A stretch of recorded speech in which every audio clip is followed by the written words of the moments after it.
Hello everyone and welcome to our channel, and today I'll be reading a multi-character listener by me.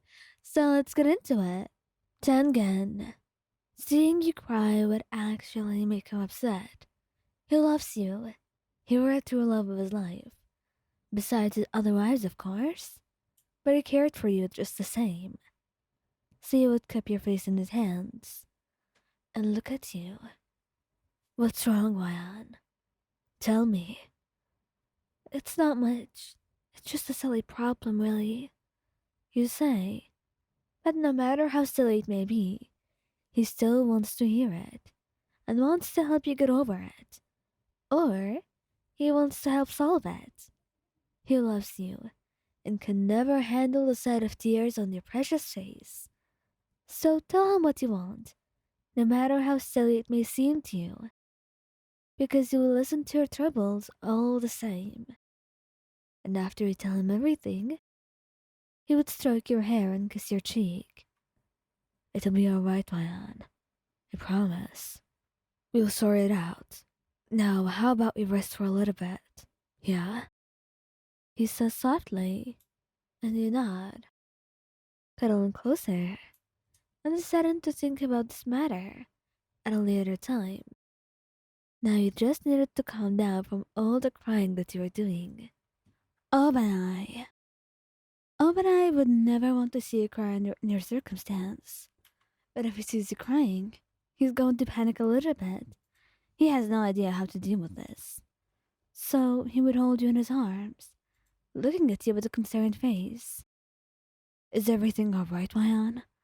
Did I did I do something wrong? What happened?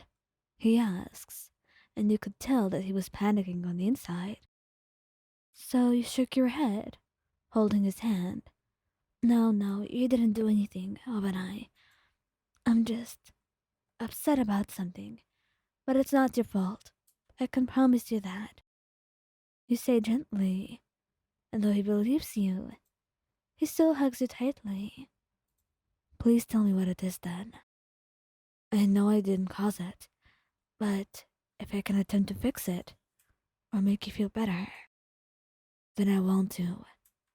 Would you let me know what's going on? And with the way he's so gentle, and also the way he's looking at you, you can't truly refuse his request. And decide that maybe telling him would make you a burden, but would make him worry less. Rengoku. Rengoku does not panic. He's had a little brother, and he practically cared for his family all this time, since he was just a little teenager. So, seeing you cry would be something that would make him sad, but he would know how to deal with it. He gave you some time alone at first, then came back to your room with some warm tea. I figured you would need this. Now, what's going on? He says, placing an arm around your waist and pulling you close to him. And after a little bit of hesitance, you just tell him what's going on. Rengoku listens. He's a good listener, which is quite surprising with how much he talks. But he's very good at soothing others. And after it's all done and out, he holds you, telling you that he understands, that he knows what you're going through, that he believes in you to fix it, and if you ever need his help and support, he'll be with you all the way. Muichiro. Muichiro is very gentle in nature, so seeing you cry would hurt him, but he would know how to deal with it. As nervous as he may be, he has not had to comfort someone in a long time. So slowly, he would wipe your tears away with his limbs and look at you. Ryan, my darling love, what's going on? He asks, all concerned and worry. And you look at him. Well, I had a fight with a friend. That's all. Got a little bit out of hand. And she doesn't want to talk to me anymore. Well, were you the one in the wrong? You nodded. Then I'm sure you will know how to fix it. Just apologize, and make sure you learn from your mistakes. And tell your friend that you appreciate them. And if they need some time away from you for a little bit, I'm sure you can understand that. But I'm quite sure your friendship didn't end yet. So there's no reason to cry. As long as you learned, and as long as you regret what you did. He was very cohesive, and he helped you a lot. Cleared your mind and all. So you hugged him, adding onto his shirt, grateful that he was here to talk to you. Giyuu. Now Giyuu would panic. He has no idea how to deal with crying people. He ran away from his own emotions.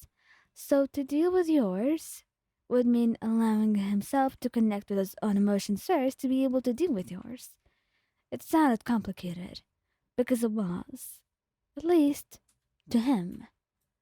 But somehow, it came naturally when you were put into the equation. Wyan, come here.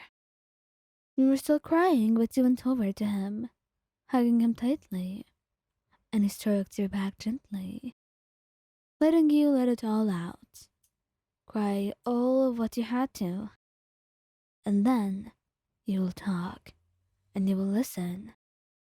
But it felt like you just needed a good cry right now. And sometimes, that was all one really needed to clear their mind and their heart. And he would let you have that, at the very least. Sanemi.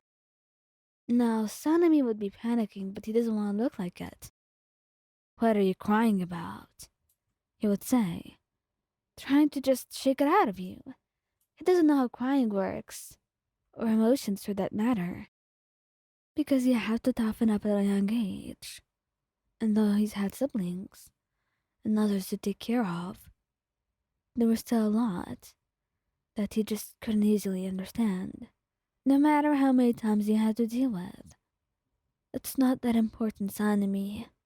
You tell him, but he shakes his head and grabs you, holding you in his arms. Look, I'm not trying to be mean. I don't understand that easily, but I can try. I won't try to hurt you when you're like that. I won't hurt your feelings, Wyan. They're important to me. And you find yourself crying more at how sweet he's trying to be, holding him tightly, and he just lets you hold him, stroking your hair and holding you close. For now, all you needed was to calm down, and then he would ask you what went wrong, and whoever made you cry like this, they would seriously regret it.